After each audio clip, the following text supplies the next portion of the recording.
No అనుకొని ఇంకొక tune ఇచ్చేస్తాడు, ఇంకొక సిచ్యువేషన్ ఇంకొకలాగా. అంటే with in seconds, with in minutes అంత షార్ప్గా ఉంటాడు బీమ్స్. నాకు తెలిసి బీమ్స్ టైం ఈ పొంగల్ నుంచి మొదలైంది. నాకు తెలిసి నెక్స్ట్ ఒక 5-6 years 10 years beams he can. బీమ్స్లో మంచి క్వాలిటీ, ఇంకో మంచి క్వాలిటీ మీరు చెప్పలేదు. ఎక్కువ స్టేజ్ మీద ఏం చేయడు. ఎందుకులేండి మనం. సార్ వెంకటేష్ గారు ఇక్కడ, అనిల్ గారు, వెంకటేష్ గారు, hi. Hi hi sir. Sir ఏకంగా ప్రొడ్యూసర్ మీద ఐటీ రైట్స్ వచ్చే స్థాయికి ఈ సినిమా కలెక్షన్ రావడం మీద మీ అభిప్రాయం ఏంటి?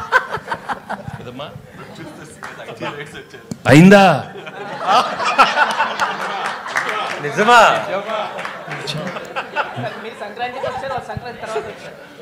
అన్ని అవుతాయి, వాళ్ళు కూడా అన్ని అవుతాయి, అన్ని బాగానే అవుతాయి. అంటే సంక్రాంతికి వస్తున్నాం అని చెప్పి మేము టైటిల్ పెట్టాం కదా, వాళ్ళు కూడా గట్టిగా ఫిక్స్ అయినట్టుంది. మేము సంక్రాంతికి వస్తున్నాం అని చెప్పి వచ్చేసారు వాళ్ళు కూడా. కాదు అనిల్ గారు, ఇప్పుడు పాపం మీ ప్రొడ్యూసర్ ఏమో బాధలు ఉంటే మీరు సక్సెస్ చేసుకోవడం కరెక్ట్. మా ప్రొడ్యూసర్ బాధలు లేరండి, ఇండస్ట్రీలో చాలా మంది మీద జరుగుతున్నాయి రైట్స్, ఆయన ఒక్కడి మీద